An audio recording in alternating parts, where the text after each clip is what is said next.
Hello friends, good morning to all of you. स्वागत है एक बार फिर से आप सभी विद्यार्थियों का उत्कर्ष का ऑनलाइन प्लेटफॉर्म पर। एक बार पॉलिटी की सीरीज में आप सभी विद्यार्थियों का फिर से स्वागत है। और आज के सेशन में हम लोग सीखेंगे आखिरकार भारत में संसद सर्वोच्च है या न्यायपालिका सर्वोच्च है, यानी कि भारत में संसदीय सर्वोच्चता को अपनाया गया है या न्यायिक सर्वोच्चता को अपनाया गया है।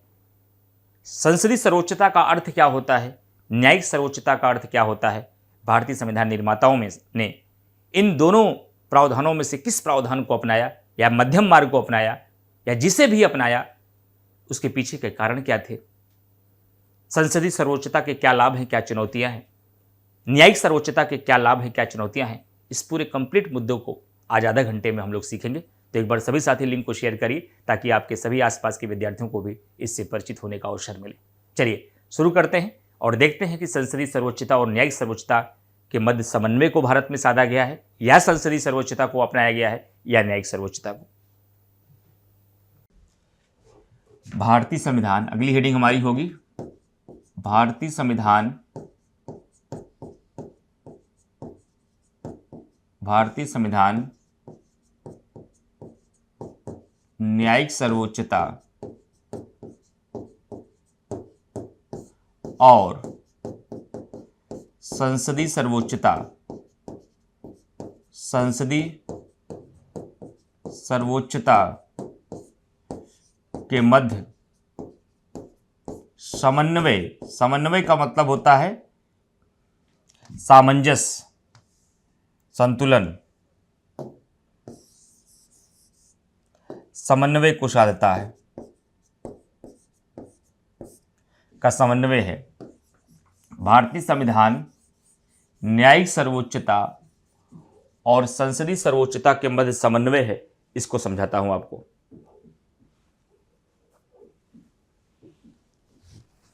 अच्छे से देखिए इस पॉइंट को। देखिए, सबसे पहला सवाल आपका होना चाहिए कि सर ये न्यायिक सर्वोच्चता क्या होती है, ये न्यायिक सर्वोच्चता क्या होती है। सर्वोच्चता क्या होती है, यानी कि जुडिशियल सुपरमेसी। और संसदीय सर्वोच्चता क्या होती है, पार्लियामेंट्री सुपरमेसी। संसदीय सर्वोच्चता क्या होती है,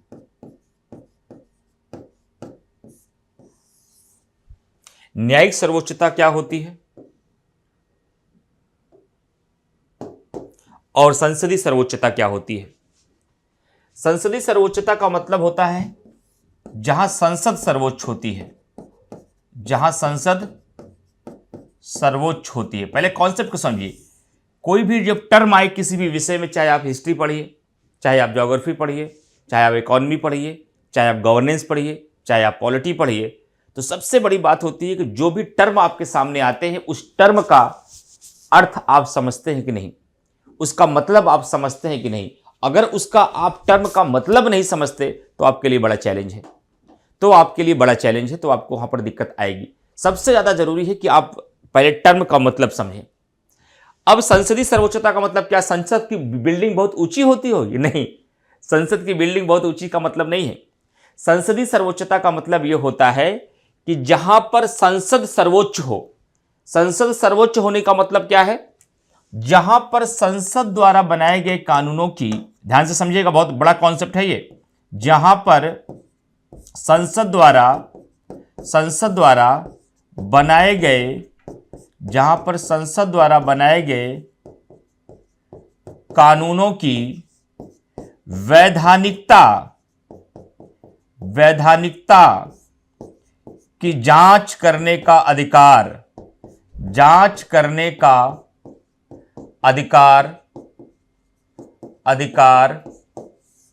न्यायपालिका के पास न हो, न्यायपालिका के पास न हो, इसका मतलब है वहां पर संसद सर्वोच्च है। बात समझ पा रहे हैं? संसदीय सर्वोच्चता का मतलब हुआ जहां संसद सर्वोच्च हो, और संसद सर्वोच्च होने से तात्पर्य है कि संसद द्वारा बनाए गए विधि या कानून की संवैधानिकता की जांच करने का अधिकार न्यायपालिका के पास ना हो। संसद ने जो कानून बनाया वो कानून ठीक है या नहीं, और उस कानून को रद्द करने की शक्ति जहां पर न्यायपालिका के पास ना हो, इसका मतलब है कि उस देश में पार्लियामेंट्री सुपरमेसी है, वहां पर संसद सर्वोच्च है। और जिस देश के भीतर न्यायिक सर्वोच्चता होगी वहां न्यायपालिका सर्वोच्च होगी, वहां पर न्यायपालिका सर्वोच्च होगी। और जहां न्यायपालिका सर्वोच्च होगी उसका मतलब क्या हुआ? न्यायपालिका सर्वोच्च है, इसका मतलब यह हुआ कि संसद द्वारा बनाए गए कानूनों की जांच न्यायपालिका किसी भी सीमा तक कर सकती है, किसी भी सीमा तक कर सकती है, किसी भी सीमा तक कर सकती है। जिसका मतलब है कि जहां पर न्यायिक सर्वोच्चता होगी, जहां पर न्यायपालिका सर्वोच्च होगी, वहां पर न्यायपालिका संसद द्वारा बनाए गए किसी भी कानून को किसी भी सीमा तक रद्द करने की शक्ति रखती है। बात को समझ पा रहे हैं?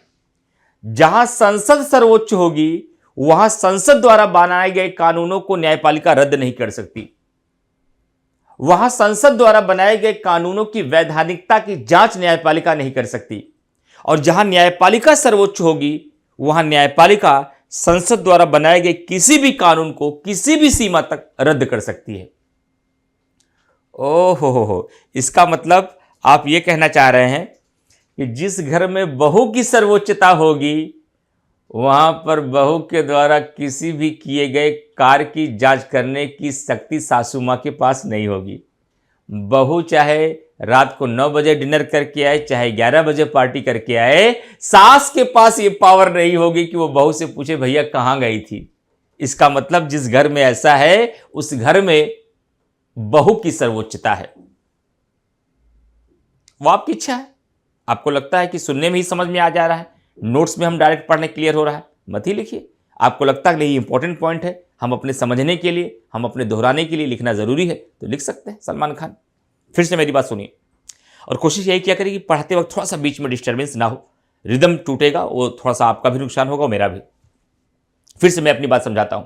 तो मैंने क्या कहा कि जिस घर के भीतर बहू कुछ भी करने के लिए स्वतंत्र है और बहू के द्वारा किए गए किसी भी कार्य को सासू मां जांच नहीं कर पा रही, सासू मां सवाल नहीं पूछ पा रही हैं, सासू मां उसमें कोई हस्तक्षेप नहीं कर पा रही हैं, इसका मतलब है उस घर में बहू की सर्वोच्चता है, उसके घर में बहू की सर्वोच्चता है। और जिस घर में सासू मां के पास ये पावर हो कि बहू के द्वारा किए गए किसी भी कार्यों की जांच करे, उनके द्वारा किए गए किसी भी कार्य को रद्द कर दे, उनको किसी भी प्रकार का उनके ऊपर प्रतिबंध लगा दे और सासू मां का ही आदेश ही घर का कानून बन जाए, इसका मतलब है कि उस घर में सासू की सर्वोच्चता है, बहू की सर्वोच्चता नहीं है। अब पहले बताओ आपके घर में कौन सी सर्वोच्चता चल रही है? बहू की सर्वोच्चता चल रही है या सासू मां की सर्वोच्चता चल रही है? बहू की सर्वोच्चता चल रही है या सासू मां की सर्वोच्चता चल रही है? और मुझे यह भी बताओ, घर में बहू की सर्वोच्चता अच्छी होती है कि सासू मां की सर्वोच्चता अच्छी होती है? तो समझदार अगर व्यक्ति हैं तो आप यही कहेंगे कि सर सर्वोच्चता को किसी की भी नहीं सही है। मेरा मानना है कि एक अच्छे और स्वस्थ समाज के लिए एग्जाम्पल पर मेरे बहुत ध्यान दिया करिए। जब भी मैं कोई एग्जाम्पल बोला करूं, जब भी मैं कोई कहानी आपको सुनाया करूं, उस कहानी को मज़े में मत लिया करिए। उस कहानी से पूरा कॉन्सेप्ट जुड़ा है और वो कहानी अगर आपके दिमाग में धंस गई तो वो कॉन्सेप्ट आपको बुढ़ापे तक नहीं भूलेगा। इसलिए उस बात को बहुत बारीकी से समझा करिए, सुना करिए। तो मैंने ये बात आपको क्यों समझाई? एक अच्छे परिवार के लिए, एक अच्छे समाज के लिए बहू की सर्वोच्चता अच्छी है या सासू मां की सर्वोच्चता अच्छी है? अगर आप इस पर विचार करेंगे तो आप ये पाएंगे कि सर सर्वोच्चता तो किसी की अच्छी नहीं है। न तो बहू के पास इतनी सर्वोच्चता होनी चाहिए कि मनमाना रात के 11 बजे तक पार्टी करें, जब मन हो बाहर खाना खाएं, जब मन हो खाना बनाए या ना बनाए, जब मन हो सासू मां की सेवा करे या ना करे। इतनी आजादी बहू के पास भी नहीं होनी चाहिए, लेकिन इतनी निरंकुशता सासू मां के पास भी नहीं होनी चाहिए कि वह बहू को किसी भी प्रकार का प्रतिबंध लगा दे, बहू को संडे को भी बाहर न निकलने दे, बहू को 4 बजे उठा दे, बहू को 11 बजे तक काम कराती रह जाए, बहू के ऊपर कभी भी किसी भी प्रकार का किसी भी मौसम में कोई भी आदेश जारी कर दे। यह भी नहीं ठीक है। तो कैसा समाज होना चाहिए, कैसा परिवार होना चाहिए? कौन सा परिवार ज्यादा सुखी होगा? वो परिवार ज्यादा सुखी होगा जहां सासू मां का भी सम्मान हो, जहां सासू मां की भी सेवा हो, जहां बहू की भी आजादी हो, जहां बहू की भी गरिमा हो, जहां बहू का भी मान सम्मान हो, जहां उसको भी निर्णय लेने की शक्ति हो। इसका मतलब है एक सीमा तक बहू को भी अपने अधिकार में को प्रयोग करने की शक्ति हो, लेकिन एक सीमा तक सासू मां को भी उस पर प्रतिबंध लगाने का अधिकार हो। साथ ही साथ सासू मां को सेवा और सम्मान भी मिलना चाहिए जितना कोई बहू को मिलना चाहिए। जिस परिवार में ऐसी पद्धति अपनाई जाएगी वह परिवार सदा सुखी रहेगा, वरना परिवार टूट जाएगा और सास बहू की लड़ाई चलती रहेगी। और जो मैंने सोचा यही हमारे संविधान निर्माताओं ने भी सोच लिया था। जब भारतीय संविधान का निर्माण हो रहा था तो अमेरिका और ब्रिटिश संविधान बन चुका था, और भारतीय संविधान निर्माताओं के पास ये दोनों विकल्प खुला था। अगर वो चाहते तो अमेरिका की भांति न्यायिक सर्वोच्चता को अपना लेते, यदि वह चाहते तो अमेरिका की भांति न्यायिक सर्वोच्चता को अपना लेते, यदि वह चाहते तो ब्रिटेन की भांति संसदीय सर्वोच्चता को अपना लेते, क्योंकि ब्रिटेन में संसदीय सर्वोच्चता को अपनाया गया है।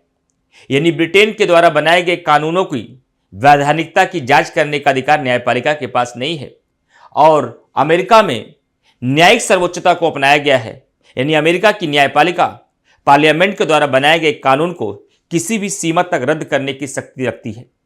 और जब भारतीय संविधान का निर्माण हो रहा था तो भारतीय संविधान निर्माताओं के पास ये दोनों विकल्प खुला था। यदि वह चाहते तो अमेरिका की व्यवस्था को अपना लेते, यदि वह चाहते तो ब्रिटेन की व्यवस्था को अपना लेते। लेकिन भारतीय संविधान निर्माताओं ने कहा यदि हम अमेरिका की व्यवस्था को अपनाएंगे, हम अगर न्यायपालिका की सर्वोच्चता को अपना लेंगे तो हमारे कानूनी व्यवस्था में बहुत सारी अवरोध उत्पन्न होंगे। क्योंकि जब जब बहुमत की सरकार, जब जब जनता के प्रतिनिधि लोकसभा में जाकर जनता के हित में कोई कानून बनाना चाहेंगे तो न्यायपालिका को धरातल पे आकर इसका अनुमान नहीं है कि कौन सा कानून हमारे देश के लिए ज्यादा उचित है, कौन सा नहीं है। और ऐसे में वह कई बार अपनी निरंकुशता को अपनाकर किसी भी कानून को रौंद सकती हैं, जिससे वैधानिकता में, कानून संचालन में समस्या उत्पन्न होगी। लेकिन कुछ लोगों ने कहा फिर संसदीय सर्वोच्चता को अपना लो। लेकिन संविधान सभा के सदस्यों ने कहा यदि संसदीय सर्वोच्चता को अपनाया गया तो यह बहुमत की सरकार निरंकुश हो जाएगी। अगर न्यायपालिका को संसद द्वारा बनाए गए कानूनों की जांच करने का अधिकार नहीं होगा तो कोई भी बहुमत की सरकार आएगी और अपने राजनीतिक हितों को साधने के लिए किसी भी प्रकार का मनमाना कानून बनाएगी, जिससे नागरिकों की स्वतंत्रता और अधिकार खतरे में पड़ जाएंगे। तो कहा भैया ये तो दोनों नहीं मानने को तैयार हो, न तो संसदीय सर्वोच्चता मानने को तैयार हो, न ही न्यायिक सर्वोच्चता को मानने को तैयार हो, न बहू को शक्ति देना चाहते हो, न सासू मां को शक्ति देना चाहते हो, आखिर कहना क्या चाहते हो? तब भारतीय संविधान निर्माताओं ने कहा हम न्यायिक सर्वोच्चता को नहीं अपनाएंगे, हम संसदीय सर्वोच्चता को भी नहीं अपनाएंगे, हम दोनों भी अपनाएंगे। तब लोगों ने कहा ये कैसी गोल मटोल बातें कर रहे हो भाई? एक तरफ कह रहे हो हम न्यायिक सर्वोच्चता को भी नहीं अपनाएंगे, एक तरफ हम कह रहे हो कि हम संसदीय सर्वोच्चता को भी नहीं अपनाएंगे, दूसरी तरफ हम कह रहे हो हम दोनों को अपनाएंगे, आखिर कहना क्या चाहते हो? तब भारतीय संविधान निर्माताओं ने कहा कि हम संसद को कानून बनाने की शक्ति देंगे, हम संसद को संविधान में संशोधन करने की शक्ति देंगे, लेकिन संसद के द्वारा बनाया गया ऐसा कोई भी कानून और संसद के द्वारा किया गया ऐसा कोई भी संशोधन जो मौलिक ढांचे के विपरीत होगा, जो मौलिक अधिकारों के से असंगत होगा, हम न्यायपालिका को शक्ति भी देंगे कि ऐसे किसी कानून को वह रद्द कर सके, ऐसे किसी कानून को वह समाप्त कर सके। हम न्यायिक सर्वोच्चता को भी नहीं अपनाएंगे, लेकिन अनुच्छेद 13 के तहत हम न्यायपालिका को यह पावर भी देंगे कि संसद पर नजर बनाए रखना न्यायपालिका। जब जब संसद ऐसा कोई कानून बनाए जो मौलिक अधिकारों के विपरीत हो, ऐसे किसी कानून को रद्द कर देना। संसद पर नजर बनाए रखना, जब भी वह कोई ऐसा कोई संशोधन करे, आधारभूत ढांचे के सिद्धांत में आया जो मौलिक ढांचे के विपरीत हो, ऐसे किसी भी संशोधनों को रद्द कर देना। अतः भारतीय संविधान निर्माताओं ने संसद को कानून बनाने की शक्ति देकर, संविधान में संशोधन करने की शक्ति देकर संसदीय सर्वोच्चता के सिद्धांत को भी अपना लिया और न्यायपालिका को अनुच्छेद 13 के तहत यह शक्ति देकर कि कोई भी कानून यदि मौलिक अधिकारों के विपरीत हो तो ऐसे किसी कानून को वह रद्द कर दे, न्यायिक सर्वोच्चता को भी अपना लिया। लेकिन न तो न्यायिक सर्वोच्चता असीमित थी, न ही संसदीय सर्वोच्चता असीमित थी। अगर संसद द्वारा बनाया गया कोई कानून मौलिक अधिकारों के विपरीत होगा तो न्यायपालिका उसे रद्द भी कर सकती है, लेकिन इसका अर्थ यह कदापि नहीं है कि न्यायपालिका किसी भी कानून को किसी भी सीमा तक रद्द कर दे। वह किसी कानून को केवल उस सीमा तक रद्द कर सकती है जिस सीमा तक वह नागरिकों के मौलिक अधिकारों का हनन करेगी। इस प्रकार से भारतीय संविधान निर्माताओं ने न तो संसदीय सर्वोच्चता को अपनाया, न ही न्यायिक सर्वोच्चता को अपनाया, बल्कि संसदीय सर्वोच्चता और न्यायिक सर्वोच्चता के मध्य संतुलन को साधा, उसके समन्वय को साधा, जो कि भारतीय संविधान की एक अनोखी विशेषता है। और ये पश्चिम की विधिवेत्ता कहते हैं कि भारतीय संविधान एक उधार का थैला है। उन बेवकूफों को समझाइए, हमने दुनिया भर के संविधान को छानकर भारतीय संविधान का निर्माण किया है। डॉक्टर अंबेडकर जी ने कहा भी है संविधान सभा में, भारतीय संविधान निस्संदेह रूप से विभिन्न देशों के स्रोतों से लिया गया है, विभिन्न देशों को बहुत सारे प्रावधानों को ग्रहण करके बनाया गया है, लेकिन भारतीय संविधान का निर्माण विश्व भर के संविधानों को छानकर बनाया गया है। भारतीय संविधान एक उधार का थैला नहीं है, बल्कि भारतीय संविधान दुनिया भर के संविधानों में लगाया गया एक खूबसूरत पेबंद है।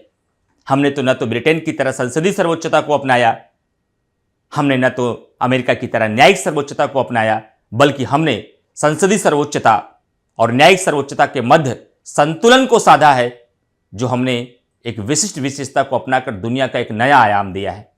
और इस प्रकार भारतीय संविधान की एक और विशेषता को शामिल किया गया कि संसदीय सर्वोच्चता और न्यायिक सर्वोच्चता के मध्य संतुलन को साधा गया।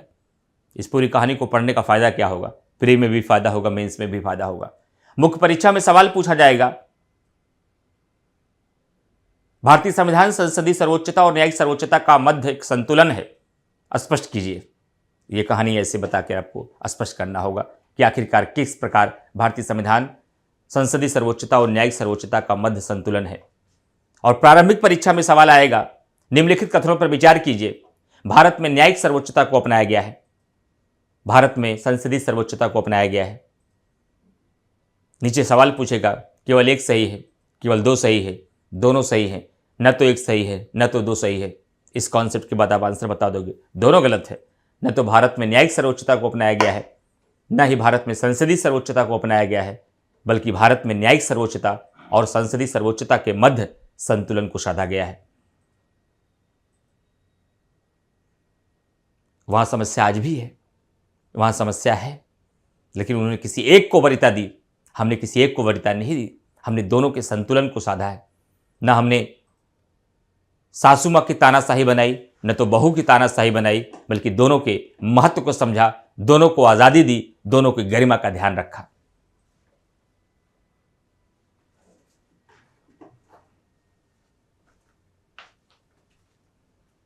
मदन कुमार, आपका कमेंट फिर से लिखिए, आपका कमेंट अधूरा है।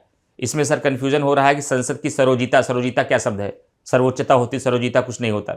और न्यायपालिका की सर्वोच्चता, न्यायपालिका कानून को रद्द कर सकती है संसद के बनाए द्वारा। एक शब्दों में फिर से सुनिए, न्यायिक सर्वोच्चता का मतलब यह हुआ कि न्यायालय सर्वोच्च है, और न्यायालय सर्वोच्च होने का मतलब है कि न्यायपालिका संसद द्वारा बनाए गए कानून को किसी भी कसौटी पर रद्द कर सकती है। और संसदीय सर्वोच्चता का मतलब हुआ संसद सर्वोच्च होगी, जिसका अर्थ यह हुआ संसद द्वारा बनाए गए कानून को न्यायपालिका रद्द नहीं कर सकती, चाहे जैसा कानून बना दिया जाए। एक शब्दों में यह हुआ। अब कमेंट करके बताइए सारे विद्यार्थी। कोशिश क्या करिए कि जब मैं कमेंट करने का मौका देता हूं बीच में, तो बीच में कमेंट करेंगे तो डिस्टर्बेंस फिर होगा। मैं आखिरी बार समझा रहा हूं ये बात आप लोगों को, इसका थोड़ा ध्यान रखिएगा। जब मैं खुद पूछूंगा अब कहीं डाउट हो तो बताओ, उस समय बताना, क्योंकि जब आपने ये कमेंट लिखा होगा मदन कुमार, उस समय आप मेरी बात नहीं सुन रहे होंगे और आप अपना नुकसान कर बैठे होंगे, और अगला एक और कन्फ्यूजन बन गया होगा आपके दिमाग में। क्योंकि जब आप टाइप किए होंगे तो आपका दिमाग टाइप करने में रहा होगा, मेरी बात सुनने में नहीं। इसलिए जब मैं फिर पूछूं, अब बात खत्म हो गई, कोई डाउट हो तो पूछ लो, उस समय पूछा कीजिए। यह है पढ़ने का तरीका। तो ब्रिजेंद्र, रोशनी, प्रियंका, विनीत कुमार, शबीना, कोमल, मदन, सोनी, श्रद्धा, रेखा, अब स्पष्ट हो गया?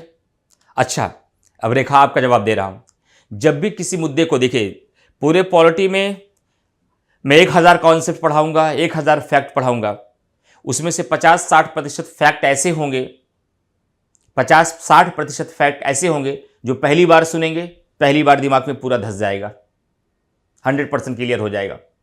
कुछ कॉन्सेप्ट 30 से 40% ऐसे होंगे जिसको दोबारा नोट्स में भी पढ़ना पड़ेगा, हो सकता है दोबारा वीडियो भी देखना पड़े। ये क्लास ऑनलाइन नहीं, ऑफलाइन नहीं है, ये क्लास ऑनलाइन है। जैसे आपका मन होता सर एक बार और सुनने को मौका मिल जाता, एक बार नहीं 50 बार सुन लो।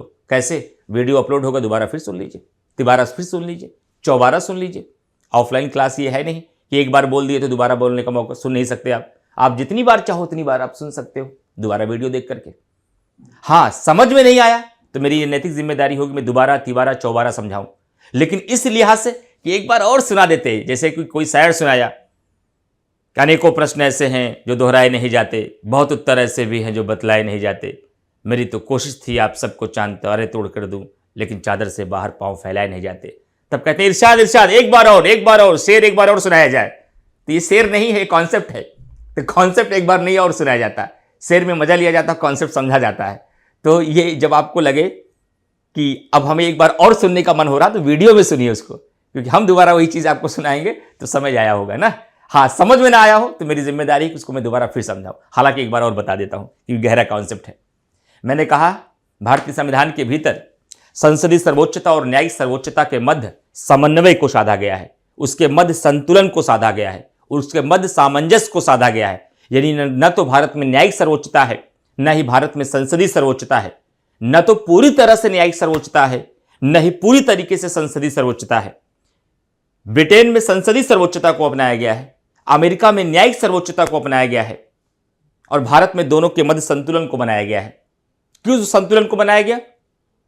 क्योंकि संसदीय सर्वोच्चता की समस्या यह थी, अगर भारत में संसदीय सर्वोच्चता को अपना लिया जाता तो जिसकी भी बहुमत की सरकार बनती तो बहुमत की सरकार जैसा कानून चाहे वैसा कानून बना ले, चाहे वह संविधान के खिलाफ हो, चाहे संविधान के अनुरूप हो। वह जैसा कानून चाहे वैसा कानून बना सकती है, चाहे नागरिकों के अधिकारों के विपरीत हो, चाहे नागरिकों के अधिकारों के अनुरूप हो। इससे क्या होगा? सरकारें मनमाना हो सकती है, सरकारें निरंकुश हो सकती हैं, व्यक्ति का गरिमापूर्ण जीवन खतरे में पड़ सकता है, नागरिकों का मौलिक अधिकार खतरे में पड़ सकता है। इसलिए भारतीय संविधान निर्माताओं ने कहा हम संसदीय सर्वोच्चता को नहीं अपनाएंगे, तो कहा न्यायिक सर्वोच्चता को अपना लो। कहा अगर न्यायिक सर्वोच्चता को अपनाएंगे तो न्यायपालिका निरंकुश हो सकती है, वह अपने विवेक का प्रयोग करके किसी भी कानून को किसी भी सीमा तक रौंद सकती है, जिससे व्यवहारिक रूप से समस्या आएगी, कानूनी अड़चन आएगा बार बार। इसलिए कहा गया कि संसद कानून तो बना सकती है, संसद संविधान में संशोधन तो कर सकती है, इस रूप में हम उनको सर्वोच्चता देंगे, लेकिन यह सर्वोच्चता सीमित नहीं होगी, क्योंकि हम अनुच्छेद 13 के तहत न्यायपालिका को शक्ति भी देंगे कि अगर संसद द्वारा बनाया गया कोई कानून मूल अधिकार के खिलाफ हो, हमारे अधिकारों का हनन करे, संविधान के विपरीत हो, तो न्यायपालिका ऐसे किसी भी कानून को रद्द कर दे। लेकिन अगर हम न्यायपालिका को किसी भी कानून को रद्द करने की शक्ति दे रहे हैं तो इसका अर्थ यह कदापि नहीं है कि आप संसद द्वारा बनाए गए किसी भी कानून को रद्द कर दो। आप केवल उन्हीं कानूनों को रद्द कर सकते हो जो मूल अधिकारों का हनन कर रहा हो, जो संविधान के नियमों के विपरीत हो। बाकी अन्य कानूनों का आप बाल बाका भी नहीं कर सकते। इस प्रकार से भारतीय संविधान निर्माताओं ने न तो संसदीय सर्वोच्चता को अपनाया, न ही न्यायिक सर्वोच्चता को अपनाया, बल्कि संसदीय सर्वोच्चता और न्यायिक सर्वोच्चता के मध्य संतुलन को साधने का प्रयास किया।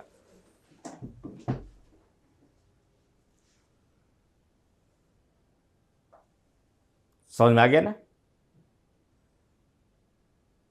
और जिसका संतुलन में भी दिक्कत हो आपके, तो इस वीडियो को दोबारा देख लीजिएगा, तिबारा देख लीजिएगा, 4 देख लीजिएगा और नोट्स में जाकर पढ़िएगा। अच्छा, मैं मौका देता भी हूं, नोट्स आपका ऐप पर होगा, या नोट्स का PDF आपने निकाल लिया होगा, तो जरा इस टॉपिक को पढ़िए। अब जैसे मैंने बोला वहां पर लिखा होगा आपकी हेडिंग में संसदीय सर्वोच्चता और न्यायिक सर्वोच्चता, जरा एक बार पढ़िए और पढ़ के मुझे बताइए। अब पढ़ने के बाद जो बातें मैं समझा रहा हूं ये इसी भाषा में वहां लिखी और वो समझ में आ रहा पढ़ने के लिए कि नहीं।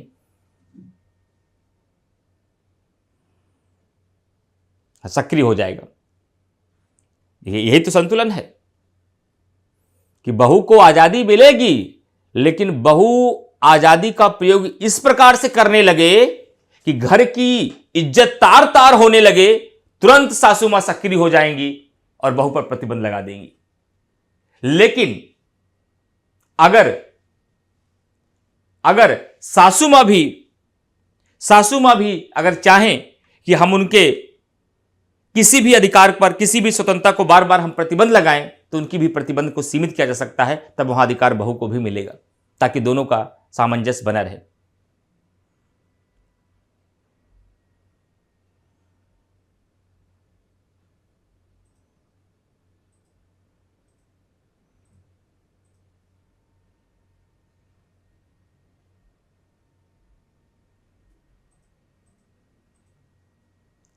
दोनों को अपनाया उषा वर्मा, लेकिन असीमित रूप से नहीं अपनाया, बल्कि दोनों का संतुलन बनाया। संसदीय सर्वोच्चता भी है, यानी संसद को भी शक्ति है। न्यायिक सर्वोच्चता भी है, यानी न्यायपालिका को भी शक्ति है।